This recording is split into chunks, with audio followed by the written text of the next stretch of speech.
Hello दोस्तों, नमस्कार। आप सभी का स्वागत है यूट्यूब के online platform study for GK में। और आज के इस वीडियो में बात करने जा रहे हैं भारतीय संविधान के अनुच्छेद 85 सी। भारतीय संविधान के अनुच्छेद 85 में बात की गई संसद के सत्र और सत्रावसान विघटन की बात की गई है। यहीं पर बात की गई है सत्र को आहूत करने की।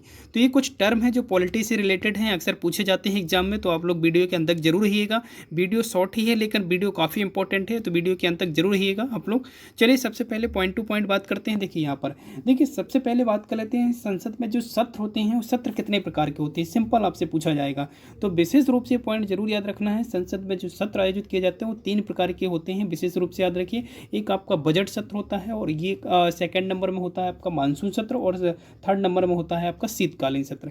यहीं अगर हम आप बात करें तो जो बजट सत्र होता है वो कब से कब तक स्टार्ट होता है, ये भी पॉइंट इंपॉर्टेंट है, याद रखिएगा। ये फरवरी से, यानी फरवरी से लेकर आपका ये चलता है मई तक, फरवरी से मई तक चलता है आपका बजट सत्र। और इसी को सबसे बड़े सत्र का दर्जा दिया गया है, विशेष रूप से याद रखिए। अगर आपसे पूछा जाए कि संसद का सबसे बड़ा सत्र कौन सा होता है, तो बजट सत्र सबसे बड़ा होता है, विशेष रूप से याद रखिए, क्योंकि आप देख पा रहे होंगे फरवरी से मई तक चलता है ये सत्र। और इसके बाद आपका चालू होता है कौन सा, मानसून सत्र। कौन सा स्टार्ट होता है, मानसून सत्र। और मानसून सत्र आपका चलता है जुलाई से अगस्त के बीच में। कब चलता है ये आपका, जुलाई से अगस्त के बीच में स्टार्ट होता है, विशेष रूप से याद रखिएगा। क्लियर है। इसके अलावा अगर हम बात करें तो तीसरा जो सत्र होता है वो होता है आपका शीतकालीन सत्र। और शीतकालीन सत्र जो स्टार्ट होता है आपका वो नवंबर में स्टार्ट होता है, नवंबर के अंतिम जो सप्ताह होते हैं उसमें स्टार्ट होता है और दिसंबर में ही खत्म हो जाता है। तो ये सबसे छोटा सत्र है, विशेष रूप से याद रखिए। सबसे बड़ा सत्र कौन सा है, बजट सत्र, और सबसे छोटा सत्र कौन सा है, शीतकालीन सत्र। क्लियर है। चलिए नोट देखिए, यहाँ पर कुछ इंपॉर्टेंट है तो याद रखिएगा।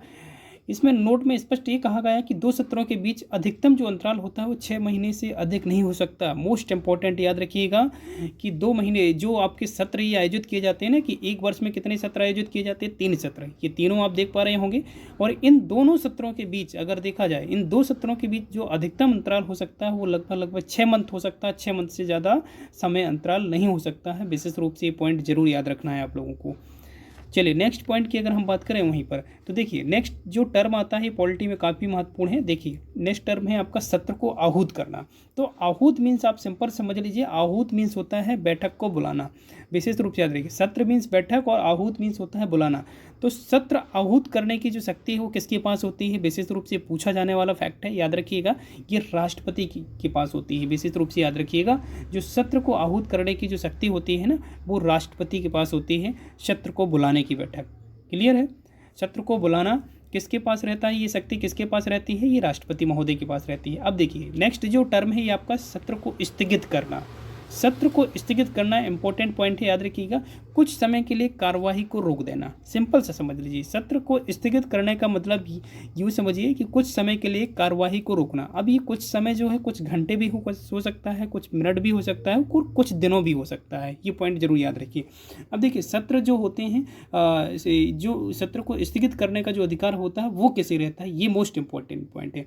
अब देखिए यहाँ पर देखिए सिंपल से समझिए, थोड़ा सा जगह लेना चाहूँगा। यहाँ पर देखिए, यहाँ ये संसद है और संसद के 2 सदन हैं, एक आपका लोकसभा, दूसरा राज्यसभा। अब लोकसभा में जो आपका हेड यानी पीठासीन जो होता है, आप सभी जानते हैं, लोकसभा अध्यक्ष होते हैं। फिर वहाँ पर राज्यसभा में क्या होते हैं, सभापति होते हैं। तो याद रखिएगा, अगर आपसे पूछा जाए कि लोकसभा को कौन स्थगित कर सकता है, तो विशेष रूप से याद रखिएगा लोकसभा को स्थगित करने का जो अधिकार है, याद रखिएगा लोकसभा की जो बैठक को स्थगित करने का जो अधिकार है वो लोकसभा अध्यक्ष के पास है, विशेष रूप से याद रखिए। और राज्यसभा में जो आपके पीठासीन होंगे राज्य सभापति, विशेष रूप से याद रखिए। तो कुछ समय के लिए कार्यवाही को रोकना क्या कहलाता है, सत्र को स्थगित करना कहलाता है, विशेष रूप से याद रखिएगा। अब एक और टर्म आता है, ये काफ़ी इंपॉर्टेंट है, जो पूछा जाता है, अभी तक काफ़ी एग्जाम पूछा गया है। सत्रावसान क्या है। देखिए सत्र को आहूत मीन्स होता है बुलाना, और सत्रावसान का मतलब होता है जहाँ से बुलाया उनको वापस भेजना। बिल्कुल सिंपल लैंग्वेज में याद रखिए, सत्रावसान। तो सिंपल याद रखिए, सत्रावसान का मतलब कि ये होता है कि सत्र को समाप्त करना। अब जैसे सत्र समाप्त हो जाएगा तो राष्ट्रपति वापस बोलेंगे कि जो भी सांसद या एमपी वगैरह हैं वो वापस अपने स्थान पर जाकर जनता की समस्याएं सुने। क्लियर है। तो सत्रावसान की पावर जो है किसके पास है, वो राष्ट्रपति के पास है। और सत्र को आहूत करने की शक्ति किसके पास है, वो भी राष्ट्रपति महोदय के पास है। दोनों पावर विशेष रूप से याद रखिएगा। क्लियर है। चलिए, तो ये वीडियो का लास्ट पॉइंट था, और वीडियो आपको हेल्पफुल लगता है तो चैनल को सब्सक्राइब एंड वीडियो को लाइक करना बिल्कुल ना भूलिए। और मिलते किसी नए वीडियो में, तब तक के लिए जय हिंद, जय भारत।